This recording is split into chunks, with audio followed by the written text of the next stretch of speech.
in a lot of ways, it's a therapy session. And I want, really get people back to thinking about things in a way that's more productive and, conducive to their mental health.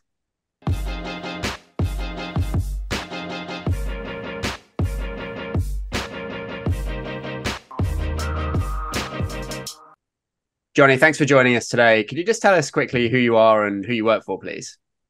Yeah, so I'm Johnny Austin. I'm the head of technology for Flexible Rent at Best Egg. Flexible Rent is on a mission to help renters pay, stay, and thrive in their homes. What we do is we help people take what is typically their biggest expense, which is rent, and help them pay it in smaller chunks throughout the month, smoothing out their cash flow and helping them maintain a budget.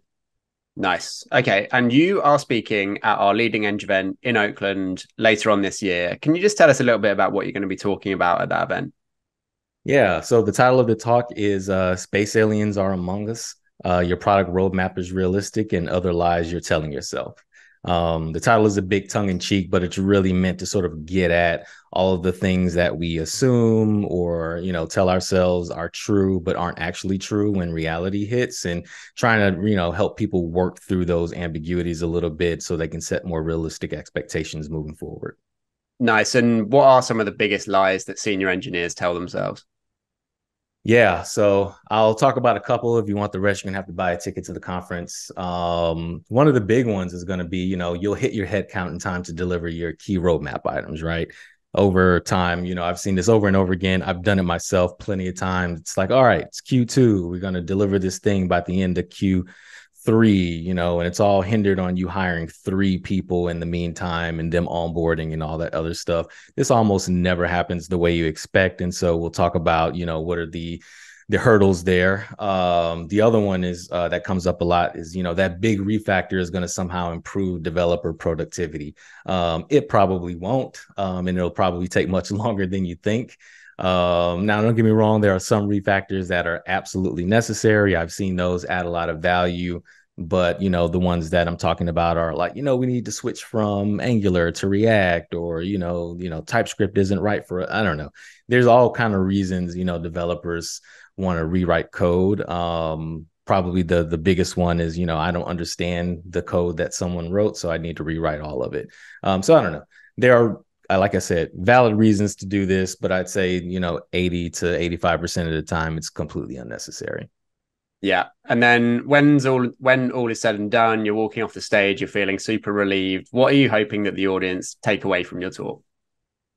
Yeah, I mean, the big thing here is, things rarely play out as expected, right? We tend to live in theory a lot. We're making plans, but when reality hits, we need to be comfortable with the unexpected. Handling ambiguity is as important a skill as coding, if not more important, as far as I'm concerned, right? At the end of the day, coding is something that is much more of a commodity these days, particularly as global borders have kind of gone down and you can hire from anywhere in the world. There are a lot more coders out there, so that's less of a differentiated skill set. And so really being able to deal with the ambiguities of day-to-day life and, how what people are working on impacts the business. Ultimately, that's a much more valued skill set these days. And I really want people to kind of walk away with that understanding.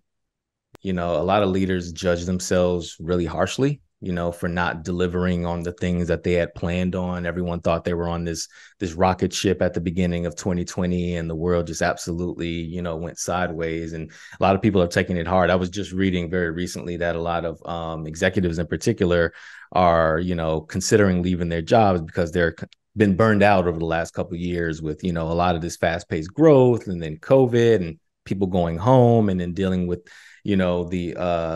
the fallout there, and then the hiring boom, then the hiring bust, and having to lay off so many people. It's a lot. And so I think that we just need to kind of ground ourselves in what reality is, and remind ourselves what how the world actually works, and sort of in a lot of ways it's a therapy session. And I want really get people back to thinking about things in a way that's more productive and conducive to their mental health.